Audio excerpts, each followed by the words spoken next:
नमस्कार। आज हम पढ़ेंगे स्पर्श हिंदी से पाठ तुम कब जाओगे अतिथि। इस पाठ के लेखक हैं शरद जोशी। शरद जोशी जी का जन्म मध्य प्रदेश के उज्जैन में 21 मई 1931 को हुआ था। शरद जोशी जी भारत के सुप्रसिद्ध व्यंग्यकारों में से एक हैं। प्रारंभ में इन्होंने कुछ कथाएं लिखना प्रारंभ की थी, लेकिन बाद में इन्होंने व्यंग्य लेखन करना शुरू किया, जिसे इन्होंने अपने आजीविका के रूप में भी अपना लिया। जोशी जी ने अनेक धारावाहिकों की पटकथाएं भी लिखी हुई हैं। हम इस पाठ को जब पढ़ेंगे तो कथा जैसे ही आपको ज्ञात होगी, कथा ज्ञात होने के साथ में ही आपको एक फिल्म अवश्य याद आएगी, क्योंकि इस पाठ की कथा पर आधारित एक फिल्म निर्मित हो चुकी है। तो काफी रोचक पाठ है तुम कब जाओगे अतिथि। तो आइए हम पढ़ते हैं शरद जोशी जी की रचना तुम कब जाओगे अतिथि। आज तुम्हारे आगमन का चतुर्थ दिवस पर यह प्रश्न बार बार घुमड़ रहा है, तुम कब जाओगे अतिथि। तुम जहां बैठे निसंकोच सिगरेट का धुआं फेंक रहे हो, उससे ठीक सामने कैलेंडर है, देख रहे हो ना। इसकी तारीखें अपनी सीमा में नम्रता से फड़फड़ाती रहती हैं। विगत 2 दिनों से मैं तुम्हें दिखाकर तारीखें बदल रहा हूं। तुम जानते हो, अगर तुम्हें हिसाब लगाना आता है तो यह चौथा दिन है, तुम्हारे सतत आतिथ्य का चौथा भारी दिन। पर तुम्हारे जाने की कोई संभावना प्रतीत नहीं होती। लाखों मील लंबी यात्रा करने के बाद वे दोनों एस्ट्रोनॉट भी इतने समय चांद पर नहीं रुके थे जितने समय तुम एक छोटी सी यात्रा कर मेरे घर आए हो। तुम अपने भारी चरण कमल की छाप मेरी जमीन पर अंकित कर चुके। तुमने एक अंतरंग निजी संबंध मुझसे स्थापित कर लिया। तुमने मेरी आर्थिक सीमाओं की बेंजनी चट्टान भी देख ली। तुम मेरी काफी मिट्टी खोद चुके। अब तुम लौट जाओ अतिथि। तुम्हारे जाने के लिए यह उच्च समय अर्थात हाई टाइम है। क्या तुम्हें तुम्हारी पृथ्वी नहीं पुकारती। उस दिन जब तुम आए थे, मेरा हृदय किसी अज्ञात आशंका से धड़क उठा था। अंदर ही अंदर कहीं मेरा बटवा कांप गया था। उसके बावजूद एक स्नेह से भीगी मुस्कुराहट के साथ मैंने तुम्हें गले लगाया था और मेरी पत्नी ने तुम्हें सादर नमस्ते की थी। तुम्हारे सम्मान में ओ अतिथि, हमने रात के भोजन को एकाएक उच्च वर्ग के डिनर में बदल दिया था। तुम्हें स्मरण होगा कि 2 सब्जियों के साथ रायते के अलावा हमने मीठा भी बनाया था। इस सारे उत्साह और लगन के मूल में एक आशा थी। आशा थी कि दूसरे दिन किसी रील से एक शानदार मेहमान नवाजी की छाप अपने हृदय में लिए हुए तुम चले जाओगे। हम तुमसे रुकने के लिए आग्रह करेंगे, मगर तुम नहीं मानोगे और एक अच्छी अतिथि की तरह चले जाओगे। पर ऐसा नहीं हुआ। दूसरे दिन भी तुम अपनी अतिथि सुलभ मुस्कान लिए घर में ही बने रहे। हमने अपनी पीड़ा पी ली और प्रसन्न बने रहे। स्वागत सत्कार के जिस उच्च बिंदु पर हम तुम्हें ले जा चुके थे, वहां से नीचे उतरकर हमने फिर दोपहर के भोजन को लंच की गरिमा प्रदान की और रात्रि को तुम्हें सिनेमा दिखाया। हमारे सत्कार का यह आखिरी छोर है, जिससे आगे हम कभी किसी के लिए नहीं बढ़े। इसके तुरंत बाद भावभीनी विदाई का वह भीगा हुआ क्षण आ जाना चाहिए था, जब तुम विदा होते और हम तुम्हें स्टेशन पर छोड़ने जाते, पर तुमने ऐसा नहीं किया। तीसरे दिन की सुबह तुमने मुझसे कहा, मैं धोबी को कपड़े देना चाहता हूँ। यह आघात अप्रत्याशित था और इसकी चोट मार्मिक थी। तुम्हारे सामीप्य की बेला एकाएक यूं रबर की तरह खिंच जाएगी, मुझे इसका अनुमान नहीं था। पहली बार मुझे लगा कि अतिथि सदैव देवता नहीं होता, वह मानव और थोड़े अंशों में राक्षस भी हो सकता है। किसी लॉन्ड्री पर दे देते हैं, जल्दी धुल जाएंगे। मैंने कहा। मन ही मन एक विश्वास पल रहा था कि तुम्हें जल्दी जाना है। कहाँ है लॉन्ड्री? चलो चलते हैं, मैंने कहा और अपनी सहज बनियान पर औपचारिकता का कुर्ता डालने लगा। कहाँ जा रहे हो? पत्नी ने पूछा।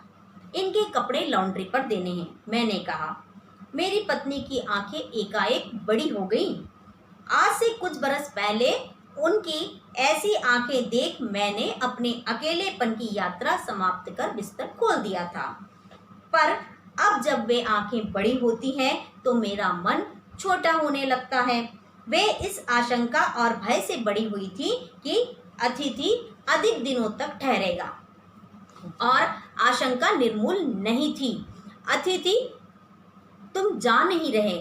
लॉन्ड्री पर दिए कपड़े धुलकर आ गए और तुम यहीं हो। तुम्हारे भारी भरकम शरीर से सिलवटे पड़ी चादर बदली जा चुकी हो और तुम यहीं हो। तुम्हें देखकर फूट पड़ने वाली मुस्कुराहट अब धीरे धीरे फीकी पड़कर लुप्त हो गई हैं। ठहाकों के रंगीन गुब्बारे जो कल तक इस कमरे के आकाश में उड़ते थे अब दिखाई नहीं पड़ते। बातचीत की उछलती हुई गेंद चर्चा के क्षेत्र के सभी कोनलों में से टप्पे खाकर फिर सेंटर में आकर चुपचाप पड़ी है। अब इसे न तुम हिला रहे हो न मैं। कल से मैं उपन्यास पढ़ रहा हूँ और तुम किसी फिल्मी पत्रिका के पन्ने पलट रहे हो। शब्दों का लेन देन मिट गया है और चर्चा के विषय चूक गए हैं। परिवार, बच्चे, नौकरी, फिल्म, राजनीति, रिश्तेदारी, तबादले, पुराने दोस्त, परिवार नियोजन, महंगाई, साहित्य और यहाँ तक कि आंख मार मार कर हमने अपनी पुरानी प्रेमिकाओं का भी जिक्र कर लिया। और अब एक चुप्पी है। सौहार्द अब शने शने बोरियत में रूपांतरित हो रहा है। भावनाएं गालियों का स्वरूप धारण कर रही हैं, पर तुम जा नहीं रहे। किस अदृश्य गोंद से तुम्हारा व्यक्तित्व यहाँ चिपक गया है। मैं इस भेद को सपरिवार नहीं समझ पा रहा हूँ। बार बार यह प्रश्न उठ रहा है, तुम कब जाओगे अतिथि? कल पत्नी ने धीरे से पूछा था। कब तक टिकेंगे ये? मैंने कंधे उचका दिए। क्या कह सकता हूँ? मैं तो आज खिचड़ी बना रही हूँ, हल्की रहेगी। बनाओ। सत्कार की उष्मा समाप्त हो रही थी। डिनर से चले थे, खिचड़ी पर आ गए। अब भी अगर तुम अपने बिस्तर को गोलाकार रूप नहीं प्रदान करते हो तो हमें उपवास तक जाना पड़ेगा। तुम्हारे मेरे संबंध एक संक्रमण के दौर से गुजर रहे हैं। तुम्हारे जाने का यह तुम्हारे जाने का यह चरम क्षण है। तुम जाओ ना अतिथि। तुम्हें यहाँ अच्छा लग रहा है ना? मैं जानता हूँ दूसरों के यहाँ अच्छा लगता है। अगर बस चलता तो सभी लोग यहाँ रहते, पर ऐसा नहीं हो सकता। अपने घर की महत्ता के गीत इसी कारण गाए हैं। होम को इसी कारण स्वीट होम कहा गया है कि लोग दूसरे के होम की स्वीटनेस काटने ना दौड़े। तुम्हें यहाँ अच्छा लग रहा है, पर सोचो प्रिय की शराफत भी कोई चीज़ होती है, और गेट आउट नाम का भी एक वाक्य है जो बोला जा सकता है। अपने खर्राटों से एक और रात गुंजायमाई करने के बाद कल जो किरण तुम्हारे बिस्तर पर आएगी वह तुम्हारे यहाँ के आगमन के 5वें सूर्य की परिचित किरण होगी।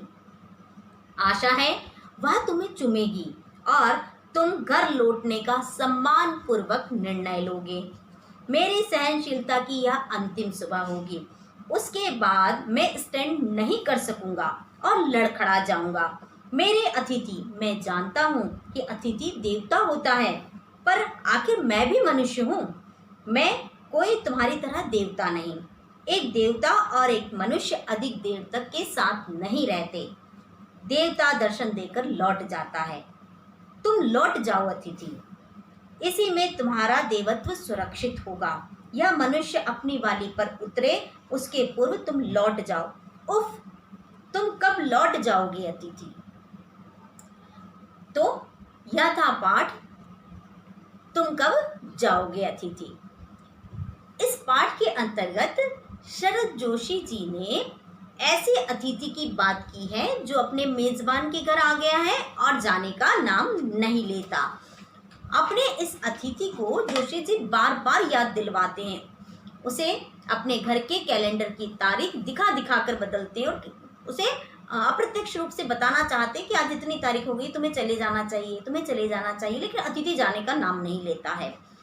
वे विचार करते हैं कि जो एस्ट्रोनॉट पृथ्वी से चंद्रमा तक की इतनी लंबी यात्रा कर कर चंद्रमा पर गया, वह भी इतनी देर तक के वहां नहीं ठहरे, तो फिर अतिथि इतनी छोटी यात्रा कर कर उसके घर क्यों अब तक के टिका हुआ है। वह बताता है कि किस प्रकार से जब उसके घर यह अतिथि आया था तो उसका बटवा कांप गया था, अर्थात उसे अनुमान हो गया था कि अतिथि के आ जाने से उसकी आर्थिक स्थिति खराब हो जाएगी, लेकिन फिर भी वह प्रसन्नता से अतिथि को गले लगाता है। उसकी पत्नी भी उसका आदर सत्कार करती है। घर के वातावरण के अंतर्गत आतिथ्य की भावभीनी खुशबू महकने लगती है।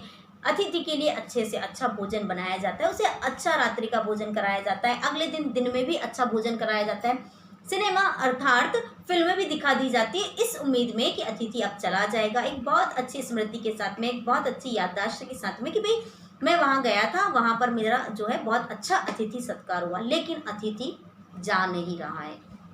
लेखक परेशान है कि आखिर यह अतिथि क्यों नहीं जा रहा है। वही नहीं, उसकी पत्नी भी परेशान है। वह कहता है कि सब परिवार में परेशान हूँ, मैं ये कारण नहीं जान पा रहा हूँ कि तुम आखिर जा क्यों नहीं रहे हो। अच्छा है कि अच्छा लग रहा होगा, लेकिन उसके अपने जो विचार हैं वह विचार भिन्न भी हो सकते हैं। उसे अब तक के चला जाना चाहिए, आवश्यक नहीं है कि मेजबान इतना अधिक अतिथि सत्कार अतिथि का कर सके, इसीलिए वह अतिथि से जाने की प्रार्थना करता है। लेकिन एक और अप्रत्याशित सदमा उसे तब मिलता है जब अतिथि कहता है कि उसे तो अपने कपड़े धुलवाने के लिए देना है।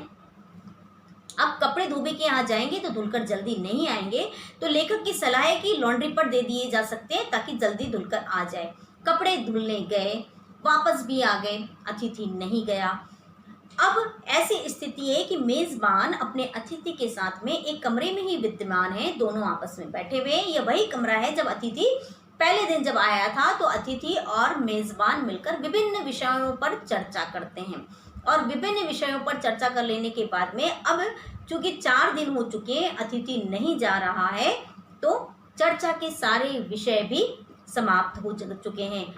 अब इस कमरे के अंतर्गत एकांत है, अतिथि एक फिल्मी पत्रिका पढ़ रहा है और लेखक एक उपन्यास पढ़ रहा है। वे आपस में बातचीत नहीं कर रहे हैं क्योंकि विषय समाप्त हो चुके हैं, सारी चर्चाएं की जा चुकी है, इसलिए अब एक मौन है। इस मौन में लेखक के पास में एक ही प्रश्न है कि आखिर अतिथि कब जाएगा। वह अपने अतिथि को बार बार याद दिला देना चाहता है, लेकिन वह नहीं जाता है।